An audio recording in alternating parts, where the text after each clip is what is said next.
Just checking out some footage from Oscar Delahoya. And Delahoya's actually came to fighting words. As you could hear him say, Canelo talking all that shit, I'll fucking knock your ass out. Come get some. Like, this is Oscar Delahoya. Like, he's 47, close to being 48. You know, he will be 48 this year. You're talking to someone that's 17, 18 years old, younger than you.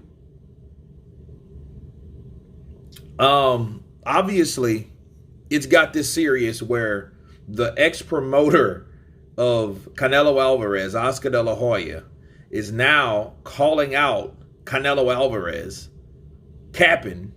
I don't even really know if it's capping. I mean, he seems like, I'll knock your ass out. And, you know, he's been training here and there. I don't know how much he's been training because a lot of this footage has been old, okay? Or it's just been kind of like the same footage that they're just kind of stringing together. Like, and I seen him, he still looks fast and quick, but one thing I see, his back stiff. He's fighting like a older guy. The punches are still there, but they're like almost like a older guy, you know, going in there,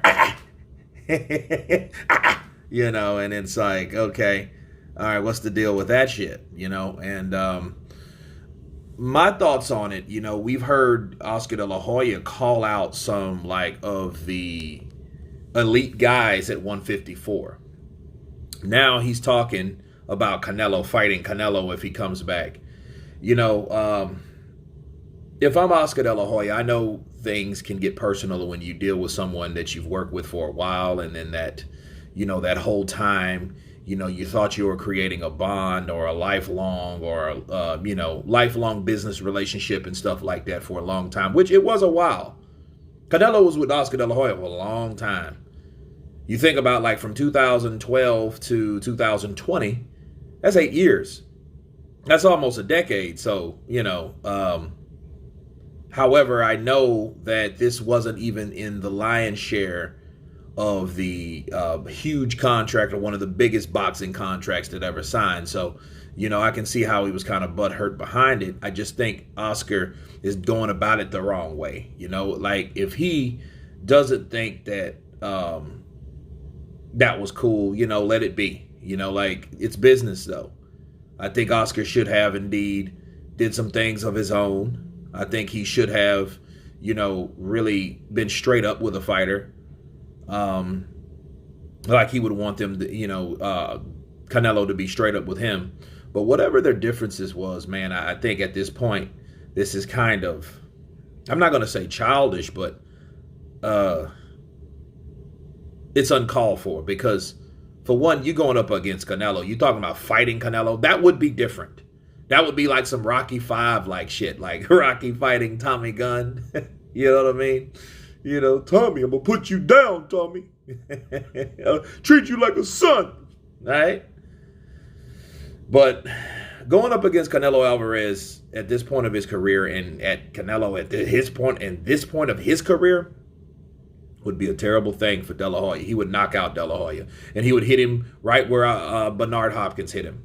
Left hook to the body will put De La Hoya down. He will remember that. He'll think about all them damn cocktails, drinks, shots, all that shit he did to his body. That liver is going to scream once Canelo Alvarez puts that left hook and embeds that shit right in that liver, okay? That shit's going to... As he goes down, wincing in pain, looking like Beefy Smith, okay? Or anybody else that took a left hook to the liver and it stung like a son of a bitch. It stings, people. It just stings. The sting just makes your legs, it puts your legs in shock. and you drop to the fucking canvas. That's what'll happen to Delahoya. Don't matter about how fast he is or whatever, because once Canelo gets inside, realistically talking about this fight, dissecting it, Canelo's going to come up, he's going to dip, he's going to throw that right, and Delahoya might flinch, like Amir Khan did, and boom, and then that's all she wrote. He better leave Canelo alone, and I know at this point, if he has to commit or express himself to throwing bows, he's upset. You can tell this is a different type of upset. This is a personal situation. And like I said before, he didn't take the words of Bob Arum, but neither did Bob Arum, right? Because Bob Arum is still butthurt about some fighters that he once used to do business with, that he took it too personally, that now he can't fathom their name in his presence. So Oscar De La Hoya, Bob Arum, these guys, they really need to chill and understand this is business and let it go. But for Oscar De La Hoya calling out Canelo Alverez the way he's doing, he's just talking. He might just be talking and letting his mouth cash a check that his ass can't cash. That's what he will do if he keeps on, because the way this celebrity stuff is going and Floyd's making it acceptable, that shit would be one of the things that people would go to see. People would look. Do you think people wouldn't watch Canelo versus Oscar De La Hoya? It would have to approve De La Hoya to fight again. You know what I mean? And hell, if you could do that for Roy Jones and Mike Tyson, I'm pretty sure you could do that for De La Hoya. But I think it all springs from anger and disappointment and a lot of things. Maybe wrath, because, De La Hoya was, talking shit, you little bitch. Like, whoa, what? I'll knock your ass out. Like, that has to be some deep-rooted anger or some very bad wrath that has accumulated with Oscar De La Hoya lately.